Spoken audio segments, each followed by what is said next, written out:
నమస్తే viewers, instant breakfast recipe number 2 గోధుమ రవ్వ ఉప్మా ఎలా ప్రిపేర్ చేసుకోవాలో చూద్దాం. స్టవ్ పైన ఒక కడాయి పెట్టుకొని 1 టేబుల్ స్పూన్ ఆయిల్ యాడ్ చేసి శనగపప్పు, ఆవాలు అలాగే మినపప్పు యాడ్ చేసుకోవాలి. ఇవి కొంచెం ఫ్రై అయ్యేటప్పుడు అల్లం ముక్కలు కూడా సన్నగా కట్ చేసుకొని యాడ్ చేసుకోవాలి. అలాగే ఒక ఆనియన్ కట్ చేసి యాడ్ చేసుకుంటున్నాను. కొద్దిగా కరివేపాకు యాడ్ చేసుకొని ఆనియన్ ట్రాన్స్పరెంట్ వచ్చే వరకు ఫ్రై చేసుకున్న తర్వాత ఆలు, బఠానీ, క్యారెట్, పచ్చిమిర్చి అయితే యాడ్ చేసుకుంటున్నాను. మీరు మీ దగ్గర ఉన్న వెజిటబుల్స్ యాడ్ చేసుకోవచ్చు లేదా టొమాటో యాడ్ చేసుకోవచ్చు. ఇప్పుడు నేను ఈ 1 కప్ గోధుమ రవ్వకి 2.5 కప్స్ వాటర్ అయితే యాడ్ చేసుకుంటున్నాను.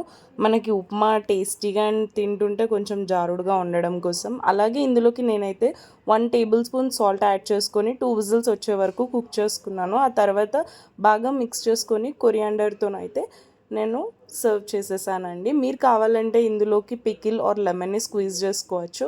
అంతే, simple and healthy vegetable upma అయితే రెడీ అయిపోయింది. మీరు కూడా ట్రై చేయండి.